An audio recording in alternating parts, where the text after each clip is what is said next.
Hello and welcome to our Actual Tech Media audience.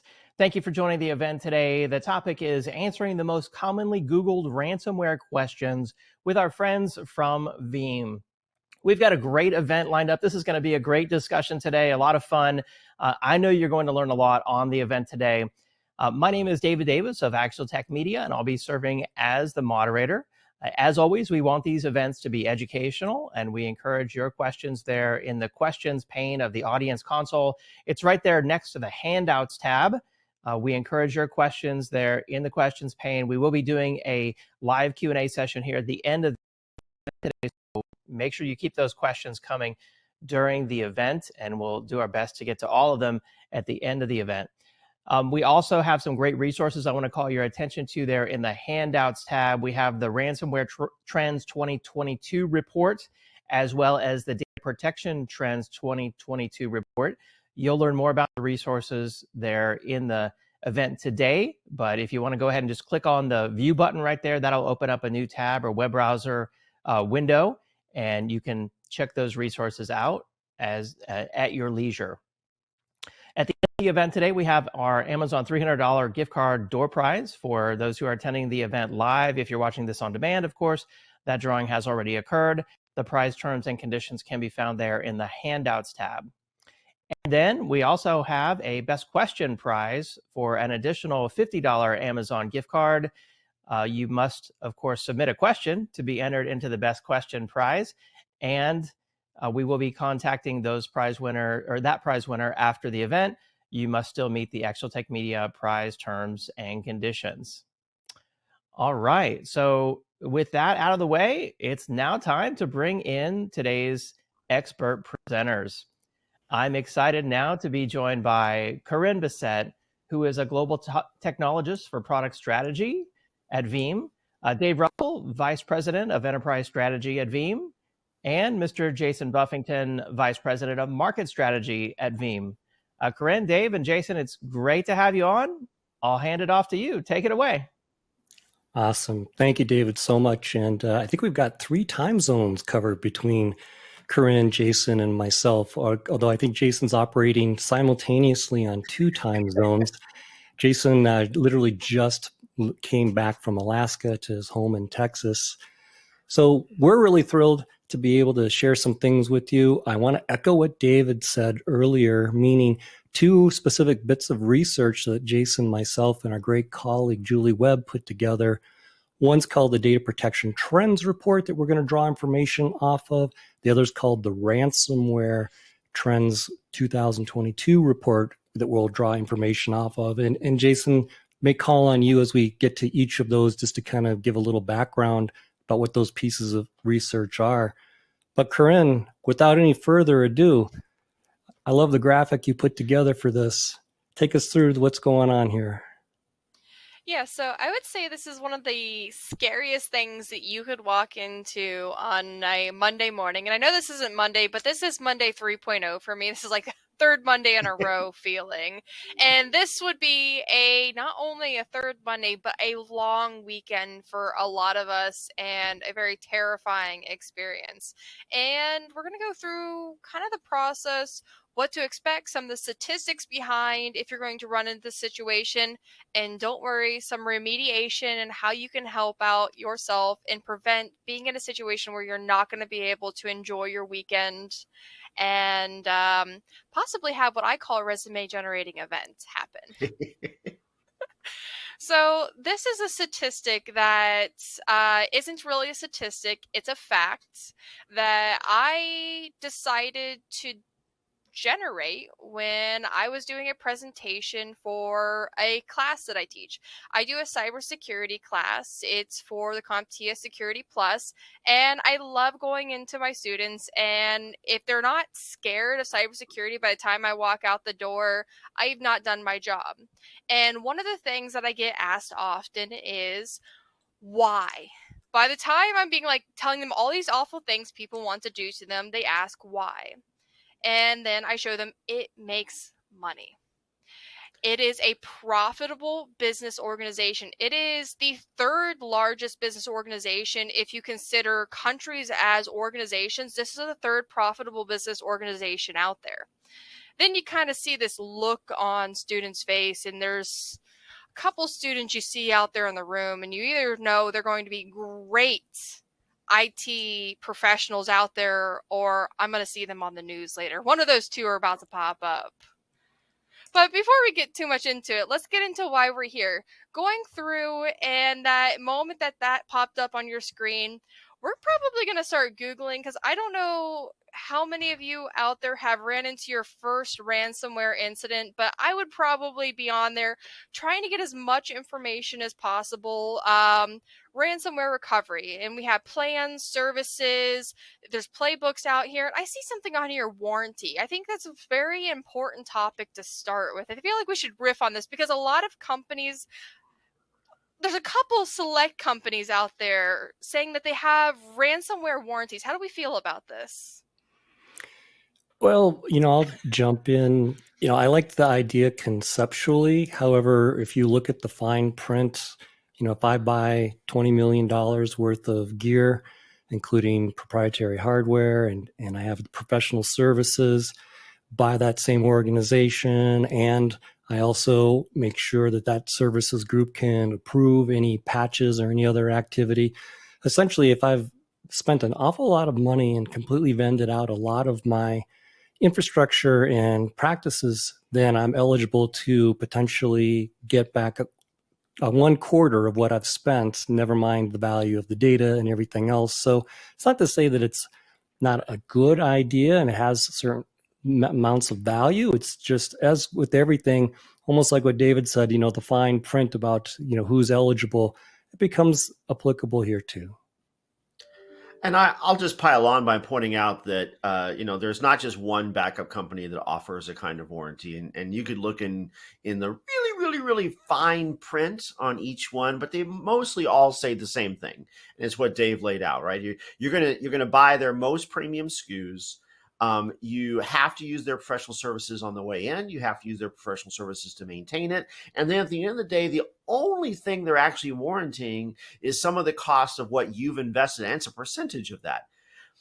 That's the problem. There is that CISOs and CIOs, they're not seeing that when the marketing hits, right? What they're seeing is, it'll be paid for.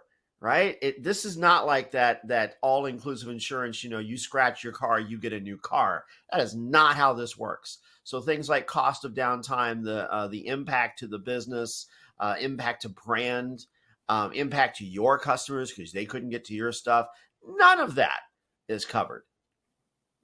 It's important to say a warranty is not cybersecurity or ransomware insurance.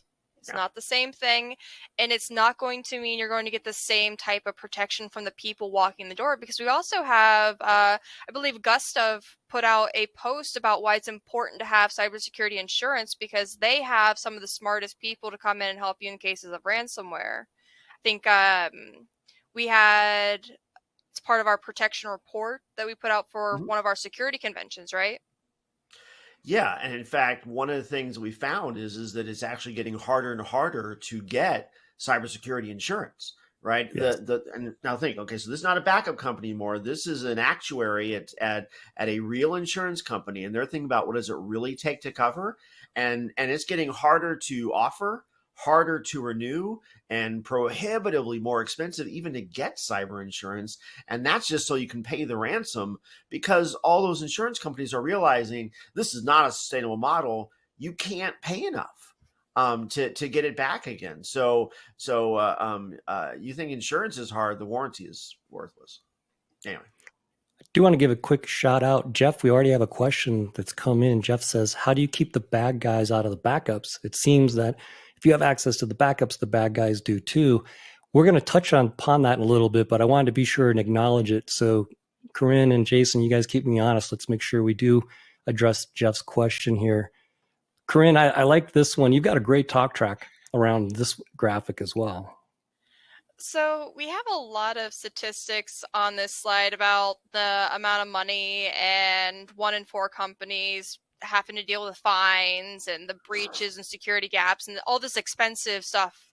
Let's negate how much this is going to cost your company. And what I think is more important is actually a statistic that's in the screenshot here, and it's the last one.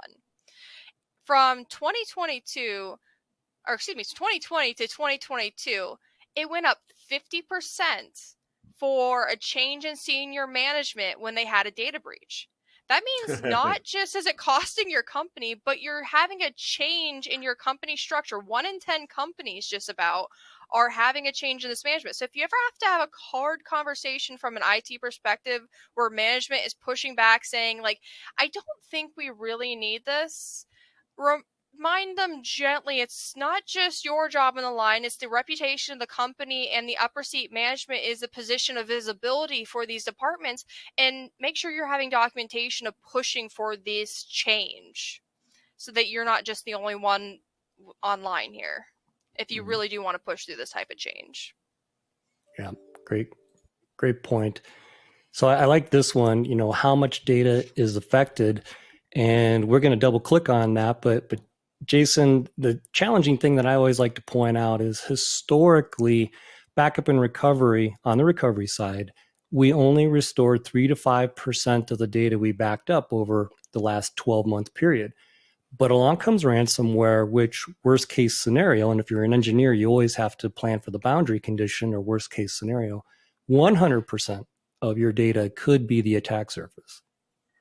Yeah, typically we think about things in terms of good, better, best. Let's put this one in terms of bad, badder, worst, right? So bad, you lose some data, and that's normal, right? That's that 3 to 5%. Users overwrote, delete, corrupt, all the common stuff that we deal with.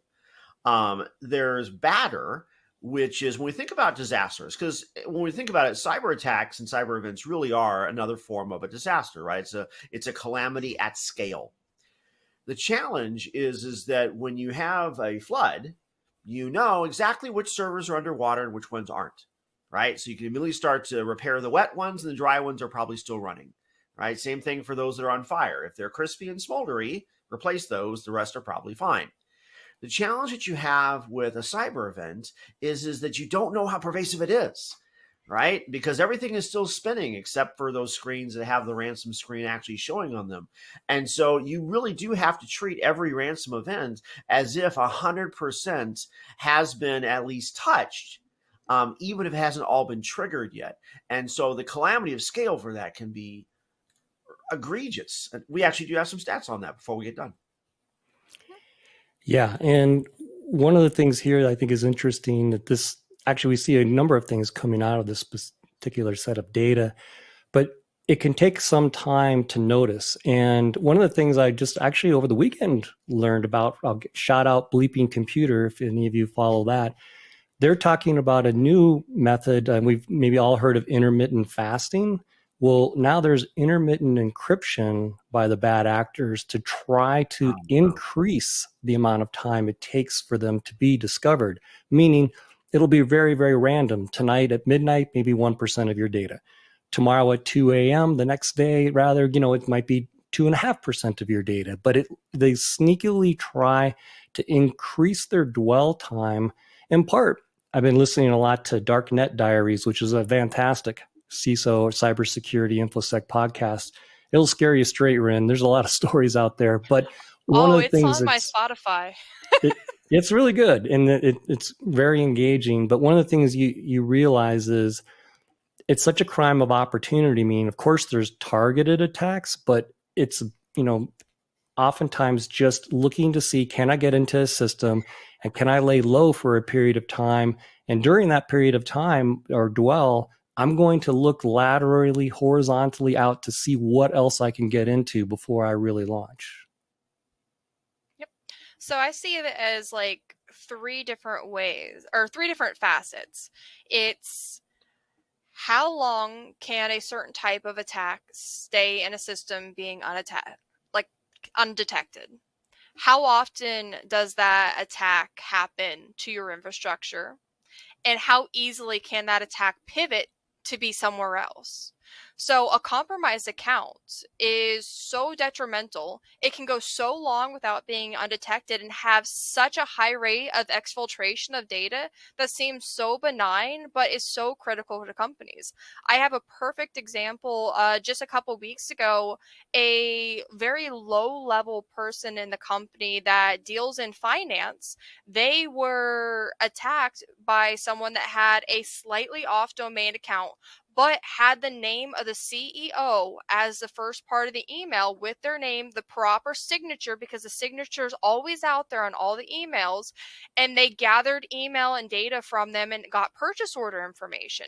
Once you start getting information, it's easier and easier to personate and trick people that may not understand. And if you don't have policies to, say, catch it early, then it's going to infiltrate again and again, and they're going to sell it to other service providers, ransomware service providers. Mm-hmm. Hey, you can attack this way. And then you got hundreds of people attacking that same way. It's a business. Great point. It absolutely is a business. And Jason, so now we're going to come to Veeam's first bit of research. So maybe now tee us up a little bit about the couple of pieces of research we're going to draw from. This isn't just interrogating or asking Veeam customers, is it? No, in fact, specifically, most of our strategic research doesn't.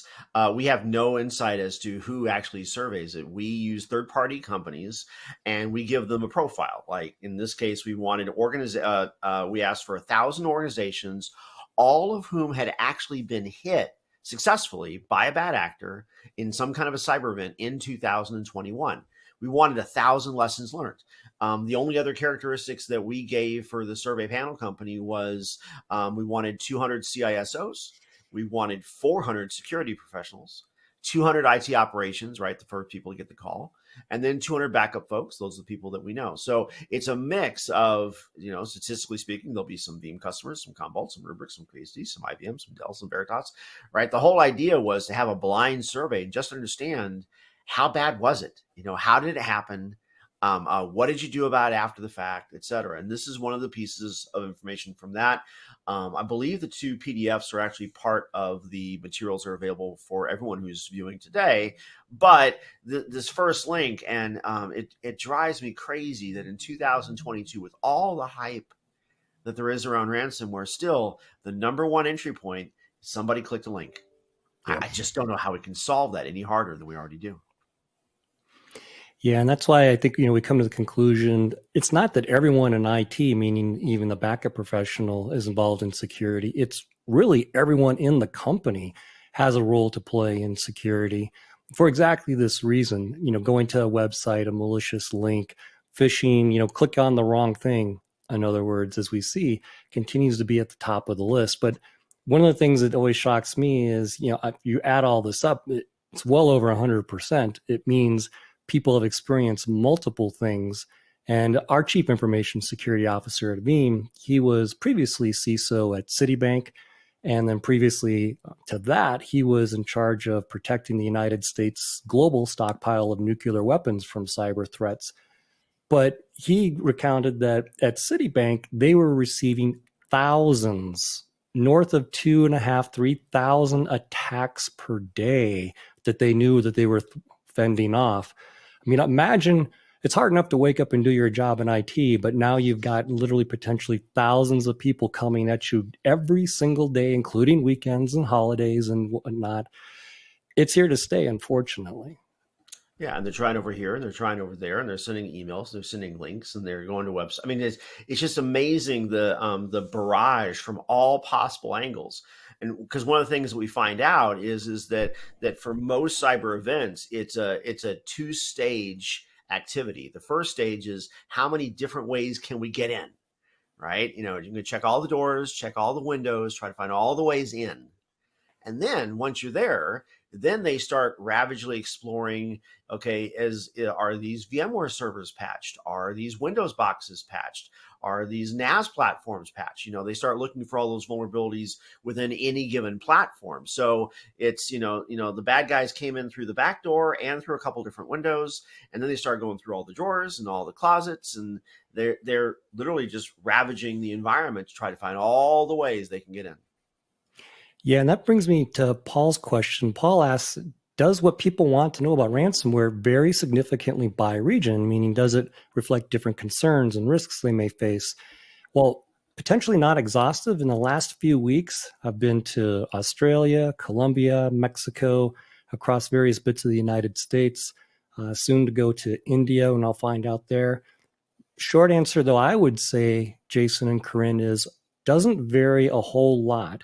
Now, in some cases, some of the countries are a little bit more further into cloud deployments, so they may be wondering how to secure either software as a service like Microsoft 365 is but one example. But really, the overall notion seems to be pretty universal, and that's true across not just geography, but verticals and company sizes. In some cases, I'd even go so far to say, Jason, that the smaller companies sometimes are even more worried because they have a proportionately smaller IT staff. Yeah, working backwards in the last part, certainly, they don't have a Clark Kent, right, waiting to run into a phone booth and come out as Superman and go solve their problems for them. So they certainly feel more vulnerable along the way. I really liked the question that was asked. And while I agree with you, I think there's universal awareness and concern. Some of the other data that we've done, particularly in like our data protection trends report, which is the largest report of its kind, we'll have some data on that earlier or later on the session. Some of the things that we do see in that there are certain geos like Europe, for example, tends to be they're a little bit more pro orchestration and pro bleeding edge on the tech. Whereas in APJ, you may have a slightly higher sensitivity towards brand and the confidence and reputation that kind of comes in. So in some cases, you see they're a little more forward on the tech. In other cases, more forward on the sensitivity of exposure. You mentioned earlier, cloud tends to be more adopted in industries like healthcare, whereas financial services tends to be more data center centric. And so the landscape changes a little bit along the way. Honestly, the only vector that we saw in the report that is pretty consistent is size. That SMBs were getting hit at almost the same rate as commercial, at almost the same rate as enterprises, frequency and success rate. Yeah. So I like this one, Corinne. A lot of times it's very popular to say, well, ransomware is going to really go after your servers, maybe overly rotated towards Windows environments. But take us through this because we see a huge list of possibilities here. So I think one of the biggest misconceptions for a long period of time was Windows was the only thing affected by any type of cyber attack. You didn't need antivirus on your Mac or your Linux machine because they didn't get attacked. Granted, there was a far less likelihood just because there were less pieces of software being made to attack these pieces of machine, but with the uptick of like ransomware as a service and all these other things as a service, you simply go to a website and you purchase, hey, I want to purchase this package that attacks XYZ system, these types of hardware, and you're off to the races without a second thought. Someone's already built something for each of these platforms and they're easily accessible and easily deployed. It's no longer a question if it's when each of these will be attacked if you haven't secured them or if you're not monitoring them.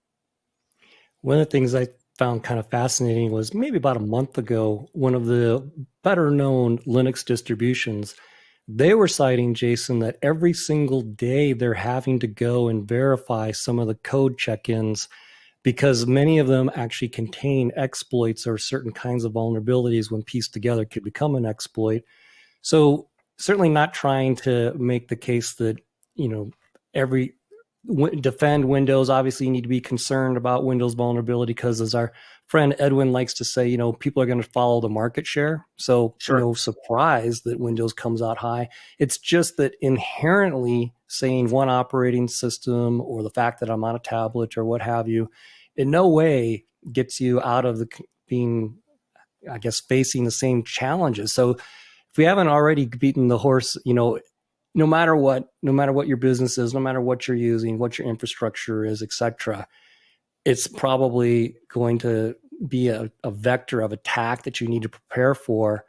And that really gets Well, us into, should you even pay the ransom? What happens? No, absolutely fair point. And I would just double down on the fact that the more popular the OS that you're using, and you're using it for the right reasons, that means everybody else is probably using it too, which means it's a target, right? So hypervisors are targets, mainstream OSs are targets, NAS platforms are targets, databases are targets. So if you're using it, most other folks are probably using it too. It is a target just circumstantially because folks know it's out there. And oh, by the way, patching practices tend to be consistently up to date or consistently poor, and the bad did actors count anyone on that. hear of Log4? Yeah, exactly. Exactly. That I can wasn't a tell you that Windows no one has problem. hit my OS2 machine in quite a while, so that's good. Anyway, talk about the ransom. Should we pay it? Yeah, this one's interesting, Corinne. Now paying the ransom may not really be a viable option, or rather, it could be an option with consequences, couldn't it? So there's been a lot of regulations and compliance coming around the even option to pay the ransom. In some countries, it's become completely illegal because a lot of the times it is funding terrorist organizations. They're using this for funding. This is actual documentation from the United States Treasury. So if you are in any association with any type of government accounts, I would definitely think twice before you do decide to transfer any nomination of Bitcoin. You'll want to go ahead and start a conversation with the FBI before you hit that button, because if you do without that conversation first, you could open yourself up to breach of OFAC regulations. And that's just to start with. And even if you do pay, we're not guaranteed if you're going to be able to even get your data back from these data entities. Dot, Yeah, dot, and dot. Yeah, let's talk about that one. And again, by the way, it's I appreciate that the government, most governments have these kind of mandates. Hey, don't pay, right? And I know there's a lot of C-level executives out there. They'll say we would never succumb to ransom, right?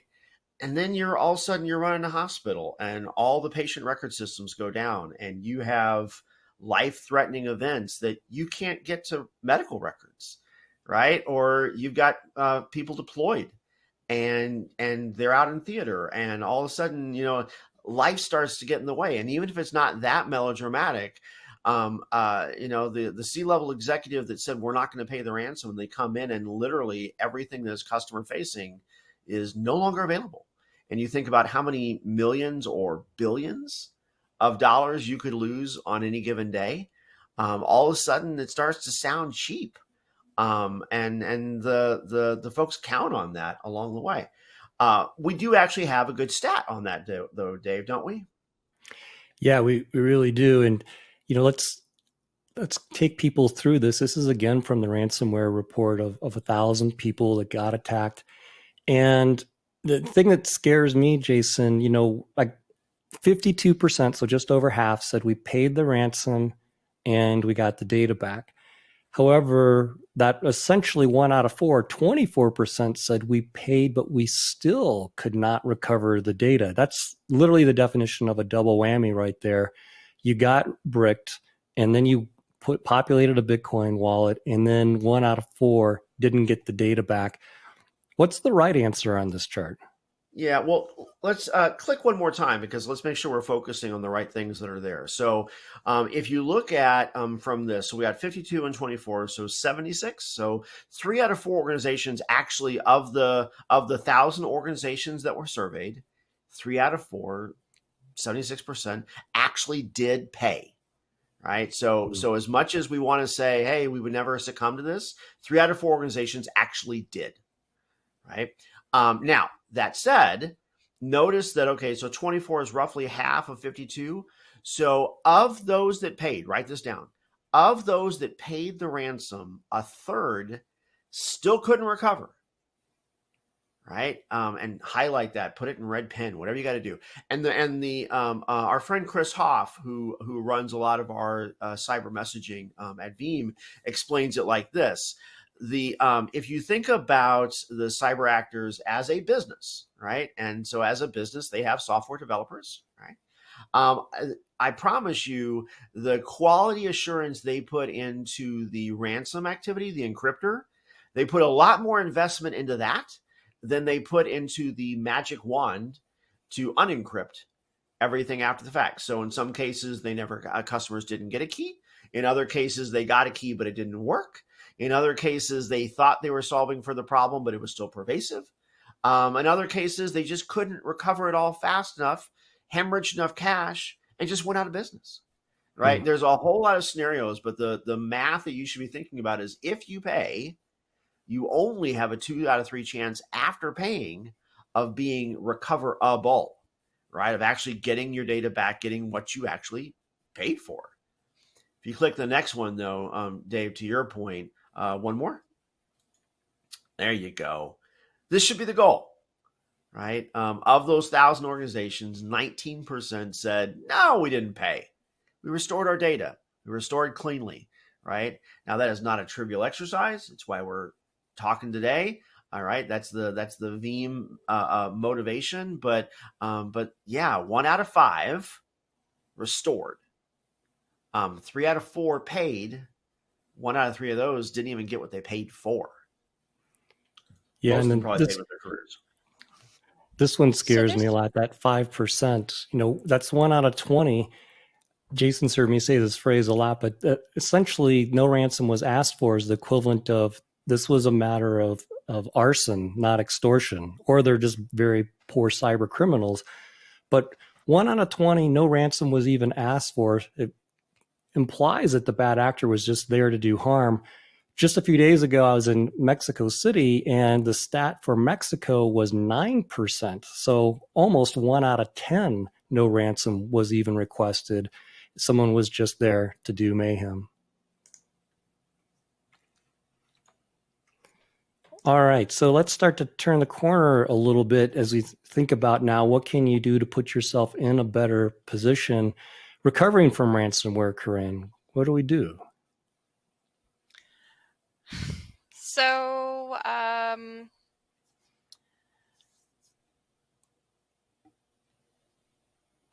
let's start with the conversation. Yep. Security. What can we recover? So if you're able to get your data back from your backups, have you been testing your backups? Do you know what portion of that data has been able to be recovered? This data we have within our chart, I think it's important because I don't know if we've actually clarified this. I kind of realized as we've been going through conversations, this isn't actually Veeam customers that we surveyed. Is an agnostic push of data we did out to the field of IT professionals that we asked during a disaster, like a ransomware attack, how much data were you able to recover in these different scenarios, like from your backups? And only 64% of their data was able to be recoverable most of the time. That's a scary scenario. Then if we look a little bit further here, unless we have a chime in. I was going to pile on for that because there's actually 2 stats that you can use some quick back of the napkin math on. So the one of the stats that it actually wasn't in this slide deck, but it is in the ransomware report that folks can download, is we did actually ask what percentage of your data was successfully encrypted, and that number is 47%. Right, 1,000 organizations. All unbiased, not just Veeam customers, a whole bunch of other customers too, right? On average, the bad guy was able to infect 47%, nearly half of the entire production data set. What this says is of the data that was encrypted, we're talking about half now, right? Of the data that was encrypted, you could get back about 2/3 of it. So if you say, okay, so I'm going to lose a third. I lose a third of the half of my data that was encrypted. So I got 2/3 of my data back. So basically back of the napkin, 16, 17%-ish. Essentially, every bad attack, you should plan on losing about 1/6 of your data in an unrecoverable way. 1/6. Yeah, right? and that's average. Back of the napkin math. all you got to do is just pick which 6 they don't care about. I always like boundary conditions. And if we look at this slide, the way to decompose that is 7% up at the top, kind of at the 11:30 kind of hour, 7% said they could only recover 20% of their data. So 7% said when they went to recover bad data, they had 80% loss of that data. Yeah. So 7%, that's roughly kind of 1 out of 12. These are just horrible, horrible odds. Talk about trying to scare people straight. One of the uses for these downloadable bits of research, which we've been pointing out is not vendor specific at all, it's industry-wide research, is to provide ammunition for you to make the case to your business about why investing upfront in prevention and doing things differently is really worth your while. Yep. Yeah, if we can help you have a better conversation with your boss, your boss's boss. If you're a backup person, talk to the cyber team. If you're a cyber person, talk to the backup team. If we can help foster a better conversation, that's what the research is for. So unfortunately, it's not a case of where most organizations, if they get attacked once, they're done. It's like we'll build up immunity against this. No, it's oftentimes quite the opposite. So just because you unwound from a successful cyber event literally today doesn't mean that you're not highly vulnerable as soon as later that day or tomorrow or sometime in the near future. Yeah, the 2 examples I think about for this is kind of like, if you've ever had chickenpox, you have the shingles virus in you for the rest of your days, right? There's always that little vulnerability. But the other one that always comes to mind is that back when we were all in grade school, if you gave the bully in the play yard your money once, the next time the bully is hungry, he knows that you'll pay up. He will come back, right? Maybe not the next day. He'll go find someone else. But when he's run out of other people to pick on, he will ask for your lunch money again. And we see that actually. So if you go to the next slide on the data, another one of the pieces of survey. So this is actually not out of the ransomware project. This particular slide actually stimulated why we went off and did a ransomware project. So this research actually comes from the largest data protection report of its kind, nearly 3,400 enterprises around the world, 28 countries represented. All of them IT leaders or IT implementers and architects. And so one of the questions was asked was, how many ransomware attacks have you actually suffered? Not defended from, suffered, right? So the bad guy got at least some foothold along the way. And the ways you should take this away is that only 1 out of 4 think they had no attacks. And I'm heavy on that word, Dave, and you know why. Yeah, that 24%, which are just horrible odds, that means that 76% got attacked once or more, and we'll unwind that in a moment.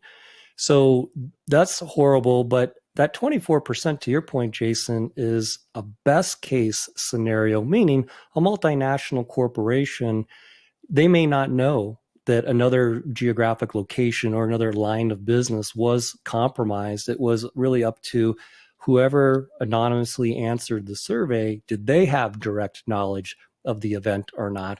And sometimes it's not just internally, customers or different kind of data center people don't want the word to get out externally. They don't even want the notion of, hey, we got attacked successfully to get out internally because there's fear of it increasing the attack vector. Right. And also just consider the fact that, for some of the largest attacks that have been out there, average gestation rate of after the organization's been penetrated, but before you're aware of it, is 200 days. Right. So it may just be that that the bad actors have not asked for anything yet, and they're still working through and testing your vulnerabilities and deploying the encryption technologies not yet activated yet. So yeah. So best case 1 out of 4 are unscathed. Right? 3 out of 4 are. And oh, by the way, only 16% only got hit one time.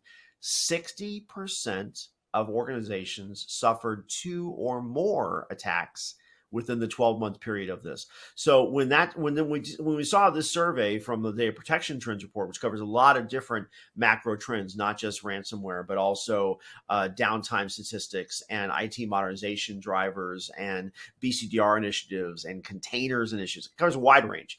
But we saw this and said, you know what, we really need to double down and learn from the 76% that got hit at least once. That actually is why we went off and did the ransomware report the next year. Yep, great point. So now protecting against ransomware, Corinne, let's start to move into some preventative activities. And this is true, not just of Veeam. This is good practice on this slide. We've probably all heard of the 3-2-1 rule. Maybe just decompose what that 3-2-1 rule is and what the extra digits actually mean. Yeah, so the 3-2-1 rule, most of us are probably very familiar with. It's at least 3 copies of your data on at least 2 different media types, and one of those has to be off-site, off-location, away from a physical disaster happening within that area. Then you need to have one of those that are at least disconnected from your network or mutable, is that extra one we have going on here. And then the 0 is, I think, the absolute key and the most overlooked piece of information, and something that I've seen just recently, a lot of statistics coming around, which is testing. How often do you test your backups? When are you doing your business continuity and your testing and the verification and the verification of how long that takes to recover, and if your business can actually run on those recoverability testing? If you can use antivirus in that testing, are you putting that problem back into your infrastructure? And then testing in disaster recovery situations. If you lose on-prem, do you have a solution to that? Can you restore to the cloud? Are your backups all on-prem, and maybe you don't have that off-site capability? Is your off-site on tape in Iron Mountain? That's not really a solution to restore to cloud if you lose your on-prem environment. So the 0, I think, is the most dynamic and underlooked part of the rule that we've really started to dive into here. We've had a couple questions here in the chat about Veeam Availability Orchestrator 2, which is a tool that has made this really easy. What it does is it allows for automation and testing of your backups in your infrastructure or your replications that you're already doing. It does AV testing, automation for turning the machines on, making sure the applications run, custom scripts. It gives you customated reports of how long each of those applications took to turn on, not just the machine to boot up, but when did different services officially take to start becoming available and showing available. But a line of machines in that operation, because there's dependencies. Machines aren't just one, or infrastructures aren't just one machine. They're ecosystems of these machines that run applications that are pertinent to your environment. And that's where we've expanded this into our backup zip code, if you're from the States here, and have become the ultimate rule to helping out extending this rule. And our first intro into the light of not living in a disaster when ransomware, or if ransomware hits your infrastructure. Yeah, great point. Because Rob, go ahead, Dave. Sorry, I was just going to comment that Rob was saying, as you guys have said, it only takes one end user to click on something. What else can you do? Yeah, you can push training, but this is now part of what else can you do. Multiple copies of your data, make sure something is offline, and there's various degrees of immutability as well as air gapped, but make it as difficult as possible for bad actors. Make sure you've got a recoverable backup. But go ahead, Jason. I'll pile on to that and just mention that, basically what can you do? You should plan on prevention being unsuccessful. Right. And it's not often I'm a pessimist, but you should plan for it. You should just plan for, you are going to get hit. It's going to be bad. Right. And so you should be planning from a recovery first perspective and not from a prevention first perspective. Are you abdicating responsibility? No, but you should plan for, how am I going to survive when, not if, I get hit. Nathan has sent some great questions in. He one of the ones, Ren, you just answered around testing. Yep. Testing is not easy, right? You got to create a sandbox. The sandbox has to be tight enough that you're not incurring two machines with the same name at the same wire, and yet open enough that you can do things like robust testing of a multi-tier app, of a web front end to a middle layer to a database that requires Active Directory with a client. I mean, it's not trivial. Veeam does make that much simpler along the way. Nathan, you also asked another question, which I don't think is in here, which was, what's the first step? I'll throw in that your first step in this. Sorry? Can I answer that first? I have an official line from the FBI from a seminar I was at just a couple months ago. Sure. Because the FBI right now, when you contact them, they have a list of ransomware keys from the most common ransomware out there to be able to unlock it without needing to get in contact with the malicious actor. So your first line should always be get in contact with them. And even if you're thinking about paying it and starting that conversation, because it may be just null and void to start with, and they are fighting back. Here I was going to go in a very different direction. I just want everyone on the phone to know we already have a pile of those keys that are the most common ransomware as a service keys out there. They should know this. Everyone should know this, and not enough people do. I'm off my soapbox now. Okay. Let me say it a very different way. If you have a flat tire on the side of the road, right? Some people will call for AAA or car service or road service or that kind of thing. Other folks will say, no, we're going to be self-sufficient. We're going to solve for ourselves, which I think is really the metaphor that lines up with backup. But as soon as you open up that trunk, the very first thing that most people should do before you start taking the lug nuts off of your failed tire, before you start breaking out the jack and lifting it up, is you reach for that spare and you just feel for, does it have air in it? Is that spare tire going to work? Right. And that kind of sets us up for this part of the conversation, which is, do you have a spare tire that's going to be usable? Or in this case, do you actually have recoverable data? If you don't have recoverable data, all those options like break out the jack, take out the lug nuts, do the swap, none of that matters if the spare also has a flat. Right? If the spare has also been infected, your backups have also been encrypted, then that's not an option. And then we have to go back to the playbook that Ren was talking about earlier. But the bottom line is you first have to make sure, do you actually have a healthy spare tire in your car? The way that you do that in IT is through immutability. Yeah, and I like this chart. I will actually go so far as to say, on this chart, this is a Veeam specific construct, meaning we have automated lifecycle management of primary, secondary, and archive data where we can automatically tier things based upon policy. But we can offer multiple plays at immutability, double play, triple play, or more. And coming in the very near future, in addition to seeing AWS or S3 compatible devices and having immutability, Microsoft Azure will as well. Also should give a shout out.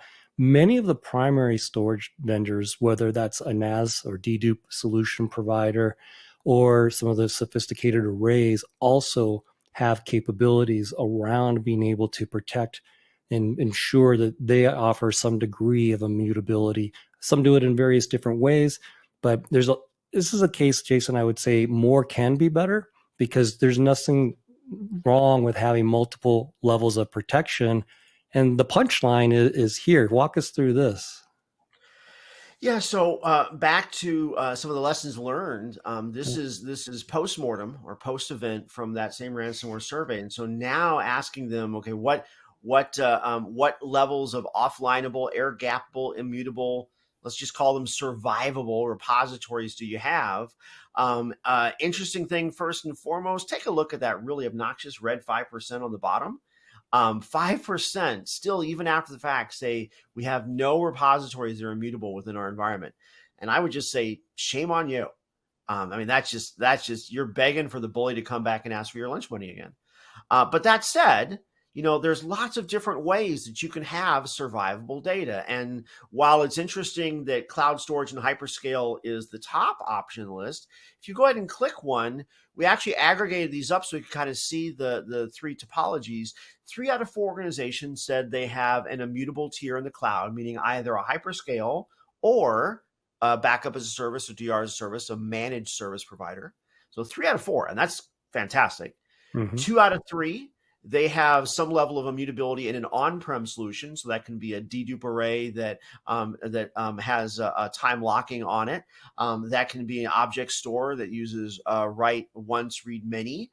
There's all kinds of ways for solving that. And Dave, even in 2022, I love the fact that 1 out of 5 organizations are still using tape. And I hope what folks hear is if you add these numbers up, it does add up to well more, almost 200%, which basically says you should be thinking about immutability and survivability repository all the way through the data lifecycle. When it's on disk for that first 60 days, make it a mutable disk. When it's in the cloud for 2 to 5 years because you want it for secondary purposes in DR, make it a mutable cloud. For the small percentage that you're going to keep for 30 years for regulatory purposes, make it immutable in air gap tape. Right? There's no reason why in today's technologies, you can't have survivable repositories all the way through the life cycle. Yeah, well said. And Corinne kind of touched on this, but, the notion of ransomware being a disaster, Jason, from that same bit of research here, take us through what happens when someone tries to go through a runbook plan. Yeah. So one of the things, and Rin actually addressed this really well earlier. There's only one right answer on this chart, and unfortunately, 16% of people got it right. For a lot of organizations, when they're testing, can we restore? What they're doing, 60% of them are just saying, the log said the backup worked, right? Which is not the same thing, right? What the log means is the tape didn't crap out, you didn't run out of disk space, the VSS writer didn't append. Right, that is not the same thing as can I actually restore. The 44% that said that they do scripted restores of the media, that was great in 2005 when tape was less reliable as a media type. You write to it, you read from it. If it's 0 errors, okay, the tape must be good. That is not the problem we're solving for today. The only problem we're solving for today is, can you actually bring those VMs or those server instances back online, and will they have functionality when those green lights hit? And the way you do that is with automated workflow along the way. Corinne, can I get an amen? Yes. Test, please. Test. We make it easy. Right from your backups. You don't even need a full infrastructure. We use Delta files and snapshots, and that's actually answering one of the questions here. You don't need a full environment. The backups do have to be done by Veeam software. Our Veeam Availability Orchestrator is another product, and it does come at another cost. We can give you demos through our sales if you want to get in contact with them for more on it. We do have cloud options coming with that hush-hush in the future. And much more that I'm really excited about that whole hybrid situation. Yeah. Dave, coming back to what you were mentioning earlier as far as how important workflows are. So there's sandboxing in order to make sure that you're testing, can the backups be restored and get you functionality. But really the big key to any disaster, not just ransomware, is orchestrated workflow, right? Because humans are not good at repetitive tasks. They're not good at minutia, and they're especially not doing those things under tension and stress. And so what we see here is 29% said that how are they going to fail over and get everything back online again? Manual. That's what Corinne typically calls that resume generating event. There's 45% of folks that said they just use scripts. Those scripts were good for about 2 days after the app was first deployed, and after that, there's going to be variance because, IT changes. The only ones who get this question right are the 25% that said they're using workflows. And the reason I like workflows is not just because you get to put all that minutia and all those trivial steps into something that you click a button and it just runs the same way every time. It runs the same way every time while you're testing, and you can find out the problems so that you can work those out so that when you actually hit the button when you need it, it actually works as advertised. in any DR parlance, that is the only right answer.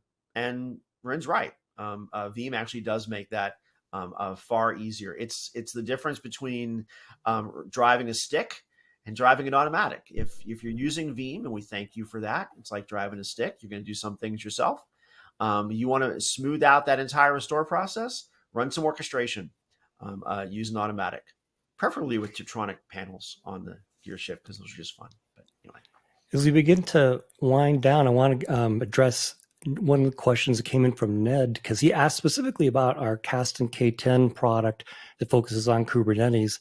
Does Veeam with Kasten protect the entire application stack, including Kubernetes native built data management, supporting full backup and disaster recovery? Short answer is yes. So since we've been talking about Veeam Backup and Replication, our flagship product, talking about our orchestration solution, do want to make sure we just give a moment to shout out to Kasten as well. David, as we begin to wind down now, do want to mention that we've got a promotion going on here for 15% off what is the market leading backup solution, meaning it is the most deployed backup for M365 solution in the area. You can see it's specific to new customers to Veeam, our customers that are using Veeam but not M365 currently. And one last bit is you can download the research that we've been referring to from the handout section here in the platform. David? Fantastic presentation. So many incredible and scary statistics, so many actionable steps to take to better protect your data from ransomware and ensure that you can rapidly recover. We've got some awesome questions out here still coming in. We appreciate all the great questions. I know that the Veeam team here has done a great job of responding to many of these during the event. We've got just a couple minutes left maybe for just a couple questions. I'll start with this one. Nathan is asking, is Veeam a managed solution or is it self-managed? So we actually offer both. We have a complete ecosystem of cloud service providers. So if you want backup as a service, you can pick one that fits for you. And then if you're wanting to manage it in-house and you have the support to manage something like that, we are a software that you can deploy yourself. And you can do a hybrid kind of situation. Maybe you want to do some application service provider, or you want to do some of your repositories. So you want that off-site solution that's immutable, where someone else is managing those credentials in that security layer. That is also a completely possible solution for if you want that. Yeah, I think you should be thinking about it as good, better, best, right? So certainly you can run the entire solution yourself. One of the things that I hope folks are getting from today is that there's a lot of deep talk and technologies that you have to deal with to really be successful in preparing for and remediating from things like ransomware. And those service providers aren't just providing you a repository, right? You can do that by just throwing up a bucket in Amazon or Azure. They're providing that expertise. They're complementing your staff. And so to whatever degree that you want either deeper expertise or just abdicate to a white glove experience, either way, service providers and consultants can do a great job of supplementing your expertise to actually help make sure that you're successful. It's not just about the tech itself. I love that. So many different choices, one for every different need out there for different size IT organizations. Paul's got a great question here. Is there any way for an organization to protect against ransomware that is budget friendly while not compromising security? Or is that an impossibility, he says? Well, I'll take a stab at this. And one of the things or technologies that we have within Veeam is something we call the Hardened Linux repository. Even if you're a Windows specific person, we can very easily send data to a Linux distribution that's had various privileges updated and various flags set, such that without having to buy specific hardware, without having to make additional investments, and we don't charge for that capability, you can create a repository on your own that will be hardened. And as time evolves, you might also look at other options, but we definitely want to democratize the ability to have immutability and fend off ransomware. I also want to call out we're storage agnostic, and there's plenty of service providers out there that offer object lock on S3 storage. I know there's a big one, Wasabi. I've known lots of customers save tons of money from not going to one of the big cloud providers and still get that same stuff that you're getting from Amazon S3 storage. So if you're looking for cost effective, you have options. And for cloud. I'll go. Ren pitched the cloud style. I'll pitch the on-prem style. I'm a big fan of looking at some of the on-prem storage technologies that are out there, and you've got some great options that don't come with a 3-letter acronym that are you're paying for the tag on the front of that bezel. You've got options out there. Awesome. Well, I'm afraid we've reached the top of the hour here. We could go on probably for another hour. We've gotten great feedback from the audience. Ned, Carlos, Peter, Nathan said, great presentation. They learned so much. So we really appreciate all the great feedback from the audience and excellent questions. Of course, I appreciate our excellent team here from Veeam, Corinne, Dave, and Jason. Thank you so much for all your wisdom and advice here on the event today. Thank you, everyone. Thank you for having us. Thanks for having us. And thank you, of course, to Veeam for supporting the event today. Don't forget about right there in your slides window on the console, there's a limited time offer.